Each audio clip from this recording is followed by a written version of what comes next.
और खबर पर जानकारी के लिए कोमल हमारे साथ जुड़े हुए। कोमल, देखिए जिस तरीके से यहाँ पर प्रचंड जनादेश मिला और इसके बाद बड़ा सस्पेंस ये है कि महाराष्ट्र में अगला सीएम कौन होगा। अब मंथनों का दौर तो जारी है, लेकिन फिलहाल अपडेट आपसे चाहेंगे।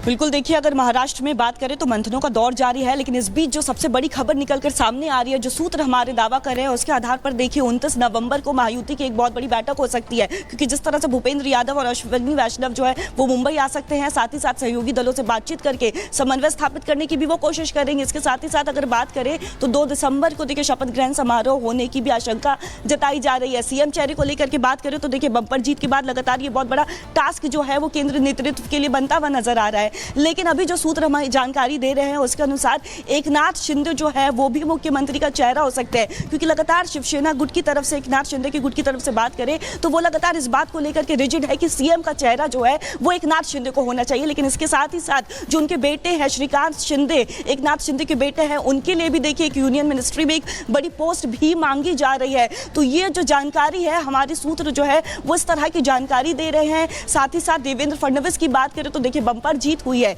इसका क्रेडिट जो है वो देवेंद्र फडणवीस को दिया जा रहा है, और साथ ही साथ वोट बैंक में जो इजाफा हुआ है उसका क्रेडिट भी देवेंद्र फडणवीस को दिया जा रहा है। लेकिन इस बीच देवेंद्र फडणवीस जो है वो दिल्ली भी जा सकते हैं, क्योंकि जिस तरह से जीत के इतने दिन बाद भी अभी तक सीएम का चेहरा नहीं डिसाइड हो पाया है, लगातार अटकलों का बाजार गर्म है। अगर हम बात करें शिवसेना गुट की तरफ से तो उनके जो कार्यकर्ता है, उनके जो नवनिर्वाचित विधायक है वो लगातार यही मांग कर रहे हैं कि जो सीएम का चेहरा है मुंबई में, महाराष्ट्र में, वो एकनाथ शिंदे को ही होना चाहिए। तो ऐसे में देखिए अटकलों का बाजार काफी ज्यादा गर्म है, क्योंकि एक तरफ बीजेपी ये दावा कर रही है कि वो देवेंद्र फडणवीस को देखना चाहते हैं सीएम के तौर पर। जो सूत्र में जानकारी मिल रही है उसके अनुसार देखिए अजीत पवार जो है, अजीत पवार किसके दावों में कितना दम होगा ये तो केंद्रीय नेतृत्व ही तय करेगा, आलाकमान ही तय करेगा। विवेक हमारे साथ जुड़ चुके हैं दिल्ली से, विवेक का रुख करेंगे। विवेक, देवेंद्र फडणवीस आज दिल्ली आ सकते हैं, बुलावा आया है, अब इस बुलावे के क्या मायने निकाले जाए? क्या सीएम की ही जिम्मेदारी मिलेगी या कोई और जिम्मेदारी भी मिल सकती है?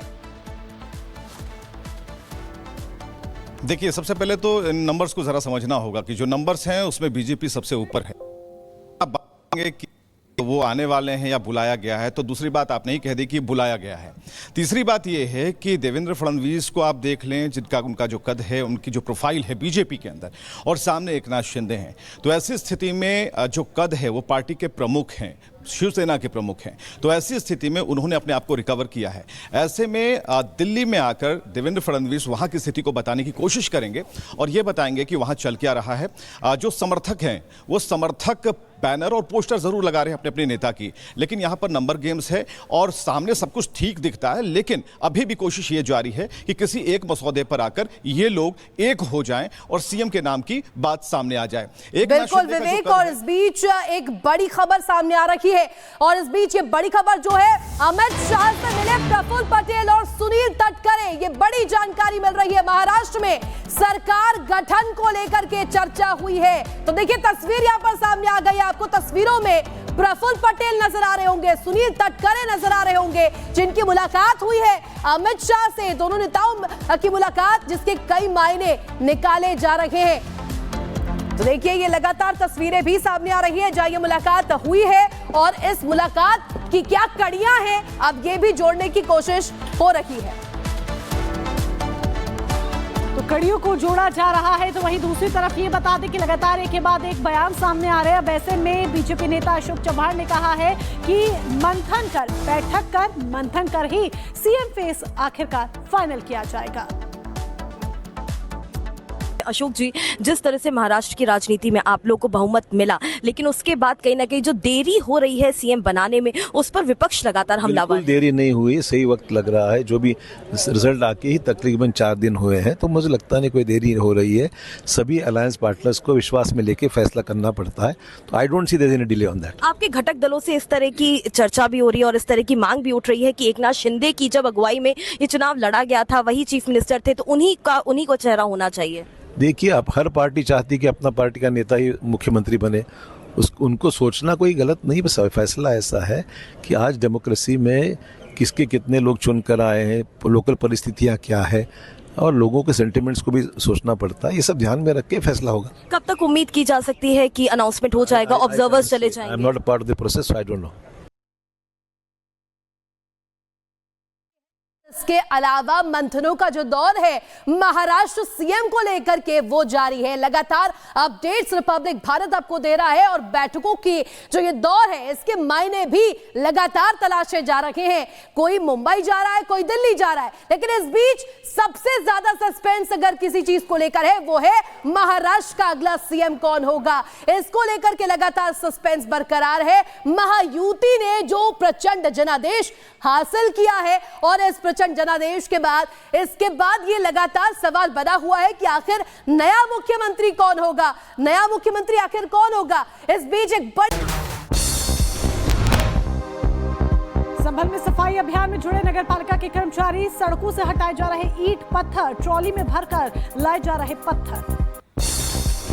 संभल हिंसा को लेकर के सपा नेता जियाउर रहमान बर्क का बयान, कहा जल रहा हमारा संभल, देश के अंदर कानून व्यवस्था का बताया बुरा हाल। रक्षा जिनके ये जनता के नौकर हैं, जिनकी जनता की रक्षा के लिए इनको जिम्मा दिया गया है, उनकी हत्या अगर ये लोग करेंगे तो कानून व्यवस्था कैसे चलेगी। इस प्रदेश और देश के अंदर कानून व्यवस्था का बुरा हाल है, संविधान की धज्जियां उड़ाई जानी है। संभल में हुई हिंसक झड़प पर जमीयत उलेमा हिंद के अध्यक्ष मौलाना महमूद का बयान सामने आया है। पुलिस और कोर्ट पर सवाल उठाए। संभल हिंसा पर डिंपल यादव का बयान, कहा हम चाहते हैं देश हर दिन संविधान से चले, लेकिन संभल जैसी घटना घटती है तो बीजेपी की नीयत पर शक होता है। संभल हिंसा को लेकर रवि किशन का सपा पर हमला, कहा मुस्लिम नेता को देना होगा जवाब। चुनाव में हार की वजह से सपा की भाषा कोर्ट के आदेश पर गई थी सर्वे की टीम, घटना की होगी जांच। रिपब्लिक भारत से बातचीत के दौरान बोले बागेश्वर बाबा, कहा भगवा भारत हिंदू राष्ट्र ही है, आर पार की लड़ाई जातियों में बंटे हिंदुओं को एक करने के लिए यात्रा। छुआछूत भेदभाव से, जातियों में बटे हुए हिंदुओं से हिंदू एक करना, यही लड़ाई है। महाराष्ट्र में नए सीएम को लेकर महायुति में मंथन, फडणवीस के घर पहुंचे अजीत पवार, भुजबल, बीजेपी और शिवसेना के विधायक भी पहुंच रहे हैं फडणवीस के घर। लोकसभा और राज्यसभा की कार्यवाही कल तक के लिए स्थगित, विपक्ष के हंगामे के बाद दोनों सदनों की कार्यवाही स्थगित। ओटीटी पर अश्लील कंटेंट को लेकर बोले केंद्रीय मंत्री अश्विनी वैष्णव, कहा हमारे देश की संस्कृति और विदेशी संस्कृति में काफी अंतर। एकनाथ शिंदे को सीएम बनाने को लेकर के उत्तर प्रदेश के अयोध्या में लगा पोस्टर, महाराष्ट्र में नए सीएम को लेकर के जारी है मंथन। राष्ट्रीय समाज पक्ष के नवनिर्वाचित विधायक रत्नाकर गुट्टे ने किया सीएम पद के लिए फडणवीस का समर्थन। रत्नाकर गुट्टे ने फडणवीस के आवास पर की मुलाकात। झारखंड के साहिबगंज में जेएमएम नेता की दबंगाई देखने को मिली, लोगों को धमकाने का लगा आरोप, धमकाने का वीडियो भी सामने आया। मध्य प्रदेश में